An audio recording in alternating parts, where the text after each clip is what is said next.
Hello, welcome back to the channel Abhishek Dabang.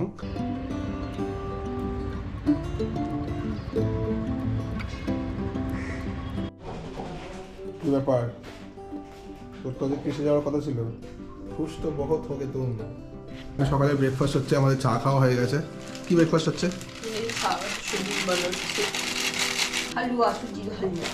সুজির হালুয়া হচ্ছে, এখানে ড্রাই ফ্রুটস কাটা হয়ে গেছে।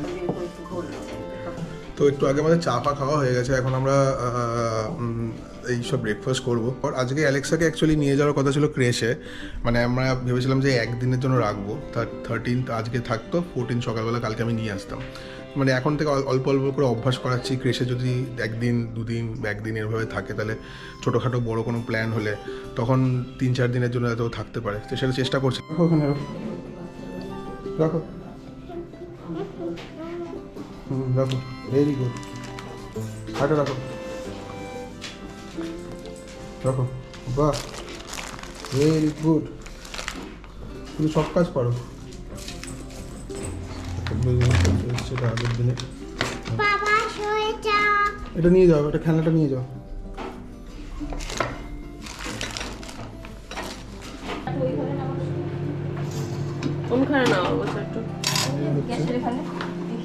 সুজি হচ্ছে, সুজি হয়ে গেছে।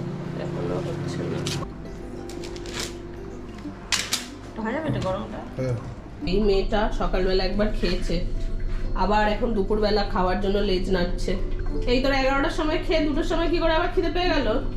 কারণ 1টা বাজে, 2টো বাজেও নি, টুটুর টুটুর করে লেজ নাড়ছে খালি। কালকে খাইনি ঠিক করে, আজকে খাচ্ছে। তুই একদিনে দুদিনের খাবার খাচ্ছিস, আবার লেজ নাড়ছে। কে খাবে, কে খাবে? ওরে বাবা, ওরে বাবা, কে খাবে? আগে আগে দৌড়ে পালাচ্ছে খাবে বলে। ওরে বাবা,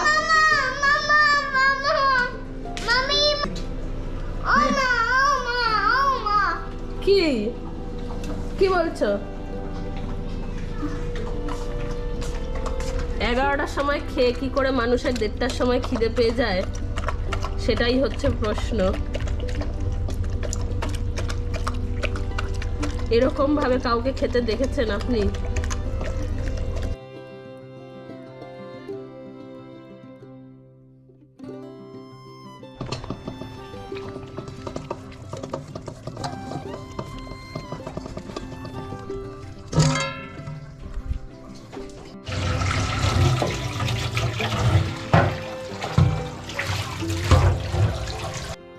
কি এটা তোলার কি রয়েছে?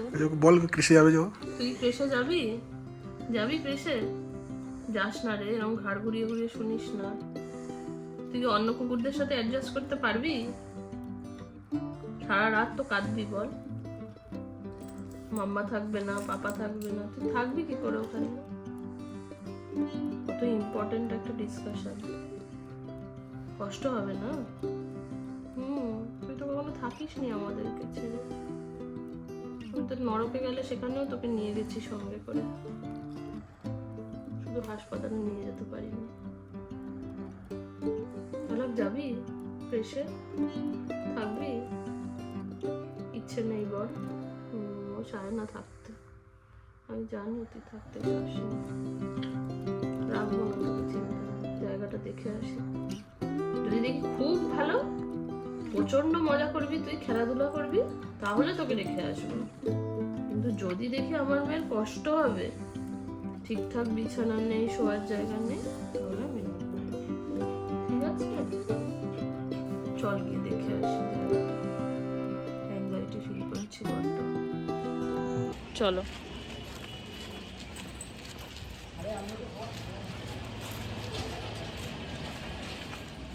এখন আমরা বাসজনিতে ফিরলাম।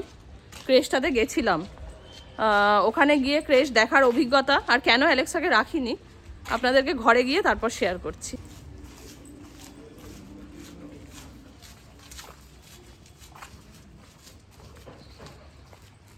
কোথায় এসছি আমরা? এসছি নানান বাড়ি এসছি।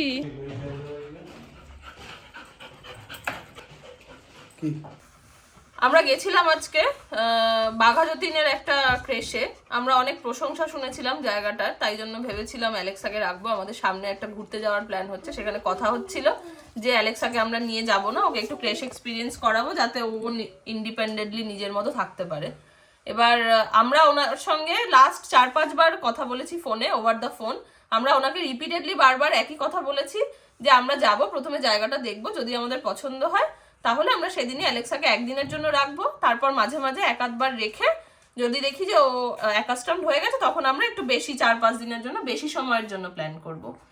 তো সেই অনুযায়ী আজকে অভিরাকে নিয়ে, বাবা মা জায়গাটা বাবা চিনতো কাছাকাছি জায়গাগুলো, তো বাবা মাকে নিয়ে, অভিরাকে নিয়ে আর অ্যালেক্সাকে নিয়ে আমরা এখন বাড়ি থেকে বেরিয়ে এখন গেছিলাম।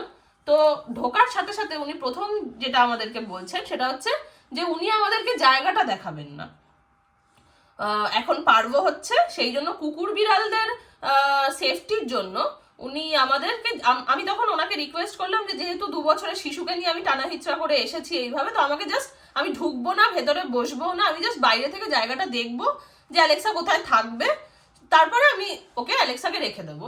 তো উনি ওনার নিয়মে ভীষণভাবে কট্টর, উনি জায়গা দেখতে দেবেন না, উনি আমাদেরকে অ্যালাউই করবেন না দোতলার ওপরে 3 তলায়, আর 3 তলায় শুধুমাত্র অ্যালেক্সাকে রাখা। এবার ওনার একটাই বক্তব্য যে আমাকে আউট অফ ট্রাস্ট অ্যালেক্সাকে রেখে আসতে হবে। কিন্তু কথা হচ্ছে যে আমরা যখন আমাদের বাচ্চাকে স্কুলে দিই তখনও তো আমরা স্কুলটাও তো দেখি না যে বাচ্চা কোথায় থাকবে এতটা সময়। তো ও তো আমার বাচ্চাই, আমি তো ওর মালিক নই যে ওকে আমি রেখে চলে আসবো আর আমি দেখবো না ও কোথায় রয়েছে। তো ও বাচ্চা, ও বাচ্চা, তো তাহলে ওখানেও আমি থাকার জন্য পে করছি, এমনও নয় যে যথেষ্ট একটা লামসাম অ্যামাউন্ট উনি আমাদের থেকে চার্জ করছিলেন। তো আমার মনে হলো যে ব্যাপারটা ভীষণই অপ্রাসঙ্গিক আর কিছু একটা ট্রান্সপারেন্সির অভাব রয়েছে। কারণ যে নিজের জায়গা নিয়ে খুব কনফিডেন্ট হবে, যে নিজের প্রফেশনালিজম নিয়ে মানে কনফিডেন্ট হবে, তার জন্য জায়গা দেখানো কোনো সমস্যা হতেই পারে না। কারণ বরং উনি চাইবেন ওনার জায়গা দেখে লোকে যাতে রাখে, তাহলে সেও নিশ্চিন্তে থাকবে। কিন্তু যেখানে আমার মনে হলো যে উনি জায়গায় দেখাতে ইন্টারেস্টেড নন, উনি বারবার করে বলছেন যে ছবি দেখে নিতে, ছবি দেখে সবকিছু যদি আমার ডিসাইড করারই হতো তাহলে আমি কেন টেনে টেনে যাব, তাহলে তো আমি ওকে কারোর হাত দিয়ে, ড্রাইভার দিয়ে পাঠিয়ে দিতাম, রেখে দিতাম। যাই হোক, this places are not recommendable. তার কারণ হচ্ছে ওরা বলতে পারে না, ওরা ওদের সমস্যার কথা, ওরা ওদের অসুবিধার কথা কখনোই আমাদের মতো করে কমপ্লেন করতে পারে না। ওদেরকে ম্যানুপুলেট করা খুব ইজি হয়, ওদেরকে ভালো আছে দেখানো খুব ইজি হয়। তার জন্য আমার মনে হয় যে কলকাতা শহরে এরকম খুব কম ক্রেশই আছে যারা বুক পিটিয়ে বলতে পারে যে হ্যাঁ জায়গা দেখে তারপরে আপনি রাখুন। আমার জন্য এরকম জায়গা নয়, তো সেই জন্য আমি অ্যালেক্সাকে আজকে রাখিনি। তুই কিছু বলবি? ও বেঁচে গেছে, ওর লেজটা শুধু টুটটুর করে নড়ে। আমি কখনো এরকম কোনো জায়গায় তোমায় দেবো না যেখানে তোমাকে কষ্ট দেবে। ওরা তো দিচ্ছিলই না জায়গাটা দেখতে।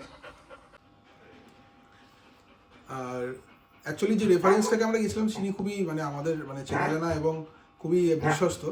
তো উনি যখন বলেছিলেন তখন একবার জায়গাটা দেখতেই হয় এরকম একটা মানে ভাব নিয়ে আমি ফোন করেছিলাম ওনাকে। হ্যাঁ, কি বলতে চাইছো? তুমি কিছু বলবে?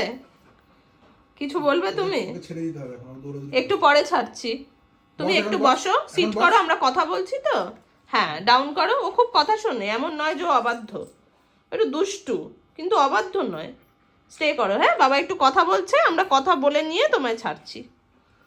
তো ওনার যে মানে ইনিশিয়াল যে প্রসিডিওরটা খুব ভালো লেগেছিলো আমার, বিকজ উনি অনেক রকম ফর্মস ফিল আপ করিয়েছিলেন যেটা অন্যান্য করেছে আমি দেখিনি। যেমন ধরুন মানে ওর কি খায়, ও কোন সময় খায়, বা ওর কি মানে বিহেভিয়ার প্যাটার্ন কিরকম, ও কি দেখলে এক্সাইটেড হয়, কি দেখলে অ্যাগ্রেসিভ হয়। তো এতগুলো কোশ্চেন ছিল, মোটামুটি একটা ফর্মে 42খানা, আরেকটা ফর্মে 3-4খানা, আমার মানে অনেক রকম ডিটেলস ছিল, মানে মোদ্দা কথা সব রকম ডিটেলস আমি ওই ফর্মসগুলোতে ফিল আপ করে দিয়েছি। তো যে একটা মানে ডগসের ব্যাপারে এত কিছু জানতে চাইছে ফর্মস নিয়ে, তো আমি ভাবলাম যে হ্যাঁ মানে ওরা এটাকে নিয়ে খুবই মানে সিরিয়াস। হ্যাঁ, তো এই হিসেবে আর আমাদের অ্যাকচুয়ালি একটা জয়পুর ফরেস্টে যাওয়ার প্ল্যান হচ্ছে, সেটা মানে অনেক মানে 3 দিনের প্ল্যান। তো সেইখানে একটা প্ল্যান হচ্ছে, তো সেখানে আমি ভেবেছিলাম যে ওকে এখন নিয়ে যাব না, তো 4 দিনের জন্য তো 4 দিনের জন্য রাখা হতো। তো সেখানে ভেবেছিলাম ওকে নিয়ে যাওয়া হবে না। তো এবার সেটার জন্য আমরা ভেবেছিলাম যে একটা ক্রেশে 4 দিন তো হঠাৎ করে রাখতে পারবো না, কোনোদিনও তো ক্রেশে থাকেনি, তো একদিন করে প্র্যাকটিস করা হোক। ফার্স্ট টাইম ওনাকে বলেছিলাম যে আমি একদিন গিয়ে জায়গাটা দেখে আসছে, তখন উনি বললেন যে আপনি আলাদা করে কেন আসবেন, একেবারে ওকে নিয়ে আসবেন, জায়গাটাও দেখে নেবেন, ওকে রেখেও দেবেন। তো এবার জায়গা দেখার নামে যদি আমি দোতলায় গিয়ে এমনি বসি আর জায়গাটাই না দেখতে পাই, তাহলে সেটা তো, আর আজকে উনি বলছেন যে না আমার জায়গা আমি দেখাবো না, আপনি সেই ছবি না videos- উনি বারবারই বলছে, তোমাকে উনি বারবার করে বলে দিয়েছে যে উনি জায়গাটা দেখাবেন না।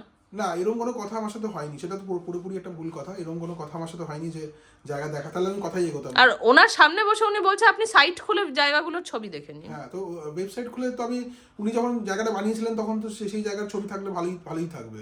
বা উনি 10 দিনে 15 দিনে যদি একবার সেই ছবিগুলো তোলেন সেটা ভালোই থাকবে। বাট এখন প্রেজেন্টলি দাঁড়িয়ে সেই লিভিং এক্স্যাক্টলি, সেটার কতটা মেইনটেনেন্স আছে সেটা যদি উনি কনফিডেন্ট থাকতেন তাহলে উনি ডেফিনেটলি আমাকে দেখাতেন। কারণ এটা আমার মনে হয় না এটা মানে না দেখানোটা কোনো বড়, উনি বলছেন ওখানে কাজের লোকও ঢোকে না, এগুলো বিশ্বাস করার মতো নয়। তো যাই হোক, ঠিক আছে, কোনো ব্যাপার না। আমরা আগে থেকেই মানে ডিসাইড করলাম যে আমরা রাখবো না ওকে ওখানে, অল্টারনেটিভ কিছু দেখতে হবে, নয়তো ওকে নিয়ে যেতে হবে। আমাদের ঘোরা আমার জেঠুর ছেলে ভাই সৌরভ, ও খুব বডি বিল্ডিং নিয়ে ওর খুব প্যাশন।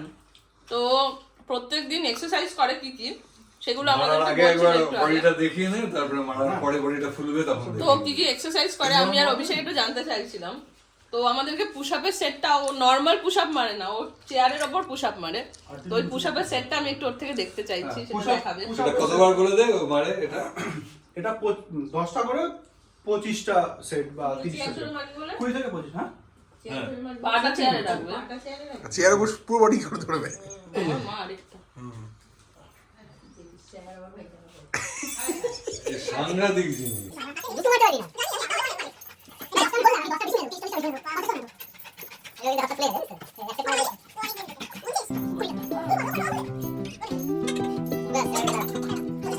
গল্প করতে করতে হঠাৎই বন্ধুরা ফোন করলো 12 ভূতের মেলায় ঘুরতে যাবি? আমরাও হ্যাঁ বলে দিলাম। তো এরপর আমরা গেছিলাম মেলায় ঘুরতে। আজকে আর শুধু শুধু ব্লগটা বড় করলাম না, মেলার ব্লগটা খুব তাড়াতাড়ি তোমাদের সঙ্গে নিয়ে আসবো। আপাতত এই পর্যন্তই থাকুক, সবাই খুব ভালো থেকো, দেখা হবে খুব তাড়াতাড়ি, টাটা।